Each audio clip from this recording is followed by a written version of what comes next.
So there's been a good deal of things that have happened the past, couple weeks that really beg the question about where this game generation is going, including is exclusivity going to really be that important anymore? And I think a big answer to that question comes from news today that's PlayStation getting yet another studio. It really seems like this year and last, actually, they have kind of been grabbing a lot of these, smaller studios and stuff. But this is a mobile game studio. Savage Game Studios.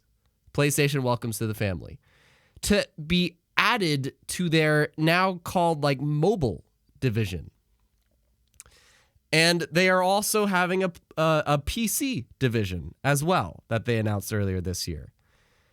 And making certain partnerships to deal with Bungie for multi-plat stuff.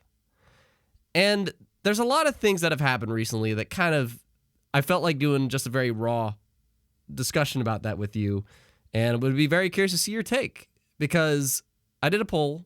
What's up? It's Samurai Kibiji, by the way. I like to build game hype and also maybe talk about big pictures with you, so if you've been to the channel, consider subscribing. But I did this poll 13 days ago, so is this recording, where I asked people, which is more enticing to you when you play your games? Is it ease of access or is it exclusivity?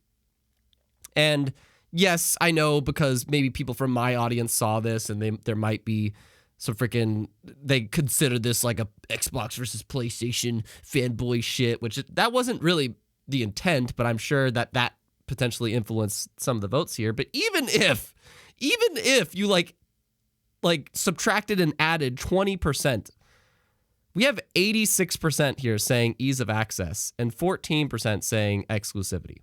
And again, if you added 20% here, it'd be 34 exclusivity, 66 ease of access. And that's really the debate here.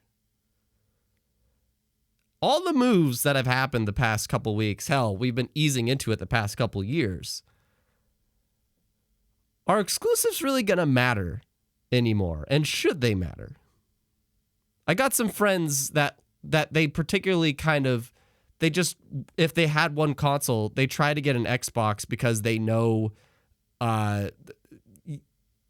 they don't really have to worry about where their games come from, or having a game and then a friend of theirs not having it and not able to play it with them and so on, because they know if they got a PlayStation, they'd have to, or a Switch, it's like a game that you can only play with people with that game on that system. I just played the Splatoon 3 demo, and there was constricting things in that demo. That's a different topic, but I could only play people that had Splatoon 3 on their Nintendo Switch. But there's a lot of other things that happen, other than just this. There's things that are happening in the industry, PlayStation's very own Death Stranding coming to a Microsoft service, being PC Game Pass. And previously there was MLB The Show, another PlayStation property that came to Xbox Game Pass. And I didn't really talk about this, and I don't think it necessarily has to do with this, but there's a whole PS5 price rise. There we go. That happened recently. And I didn't do a video about that because I don't know, it's a very big picture topic, and I didn't want to necessarily, I always will potentially trigger the tribal folks, but this caused a lot of people to be concerned, is our Switch prices going to rise? Our Xbox prices going to rise? And then Xbox and Nintendo responded, no, we have no intention of increasing our prices. Everything's going to stick the same. And the only reason I bring up that point is because the market is potentially starting to shift here with how PlayStation really ushered in the era of exclusivity. That I feel, honestly, folks didn't care as much about, and I absolutely could be wrong about that. I could be wrong about everything I'm saying. But I don't think people cared as much about exclusivity until the PS4 era. Because that console freaking owned exclusivity. We're going to have Final Fantasy VII Remake on here. We're going to have Street Fighter V on here. And we're going to, of course, have our first party stuff on here. And you can't play it anywhere else, including a PC. And that was the era that the exclusivity feel, that's how the PS4 sold super hard. And I truly believe that's why the PS5 probably, has sold as immensely as it has. Because people know that they get that system for those specific games that they can't get anywhere else. So exclusivity is still a powerful thing. But with moves, like raising their console price, while at the same time, nearly within the same week basically, acquiring a mobile game studio. And previously having Bungie be, a multi-plat studio. And I think, previously to that, announcing the PC gaming division.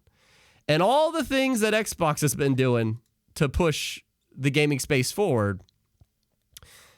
Xbox's Phil Spencer, there's like things about this previously as well last week, where he thinks console exclusives are eventually going to go away.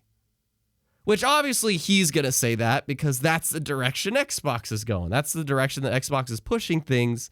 And that's why this back and forth with the whole Activision Blizzard deal, Sony's concerned because it's definitely going to potentially change the direction of the market about things being exclusive or not. Yes, Call of Duty is going to be an Xbox-owned IP, just like Minecraft, potentially just like Elder Scrolls, that's going to be on multiple platforms, including PlayStation. But I think that's because Xbox is transitioning the market, is trying to transition the market to a place, others may follow or not. Nintendo and PlayStation could totally still choose to do their own thing, and they could still thrive off of it. But a lot of that market's going to transition, potentially. Again, I'm not a business analyst. Don't freaking like, oh, he's so disingenuous because he's saying stuff that he thinks he knows he's talking about. Hell no. I'm just sharing an opinion on the internet. That's what the internet's for. And also that's what a toxic comment section is for that this video might have. But after these moves that Phil and Microsoft are willing to back, the Xbox division on doing, what we are transitioning to more than an era of exclusivity, which again, I believe was the PS4, Xbox One, Wii U era, we are now transitioning to the content era. PlayStation already sees this. They upped the price of their console, obviously because things are bad right now. That wasn't just a greed play. That was because they are potentially a company that doesn't have as much to lose. And they did that because shit's just bad right now. Whereas maybe Nintendo is just selling so hardcore, they don't want to stop that train. And Microsoft, they have, the money to take that loss. Whereas maybe PlayStation doesn't right now. Especially with them, doing all these acquisitions that they've been doing lately.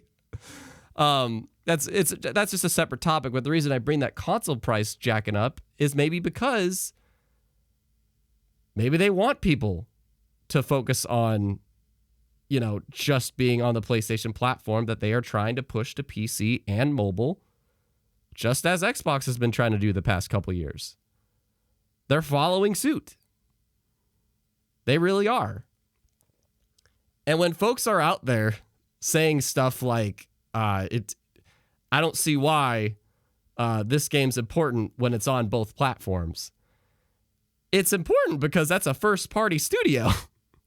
That's the direction that, if PlayStation gets folks like Bungie, that stay multi-plat, or Xbox gets folks like, Bethesda and Activision that potentially have multi-plat games. It doesn't, people say well, it's irrelevant because they're multi-plat. But the situation is that we're transitioning to an era where exclusivity doesn't matter. It's the value. And I'm not talking about the quality, because the quality is there no matter what platform you choose. You go to Metacritic and you'll see Publisher of the Year in 2021 from Xbox, regardless of the Game Pass shenanigans. And you'll see, PlayStation kicking ass for years to come.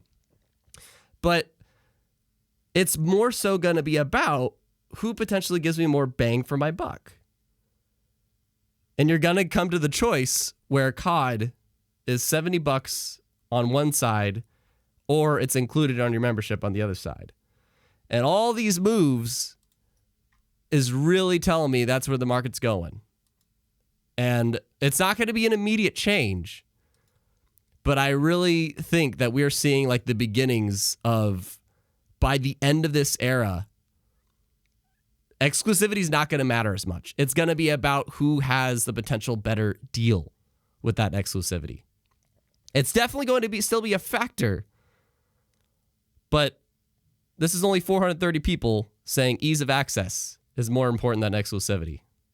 And that's going to be the new exclusivity. Which one is more easy to access that game? Which one is more easy to play that game? Which one is more easy to be able to try it?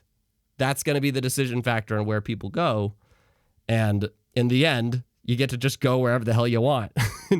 If you freaking hell, I have somebody that prefers Xbox, but for some reason, they still like to just play on PlayStation more because of the controller. And I think they've now transitioned to using like a PlayStation controller on the PC, and they're living like the great middle ground. Do whatever the hell you want. That's going to be the era that we're transitioning to, but it's going to potentially be, what is the best deal? That's just a little like topic that I felt like you might want to share out to folks and just be like, oh, this is why exclusivity is going to go away in the next few years. It could, it couldn't. I absolutely could be totally wrong. I'm not ignorant. I'm not going to say like my opinion is fact or bullshit. Or tribal folks, man. Just strictly like look into your box and just like everything against this box is bad. I don't know. Those are my thoughts. Let me know what yours are in the comments. I've been Samurai Kibiji. If you've been to this channel before, consider subscribing or checking out this video that YouTube thinks you'll like over here.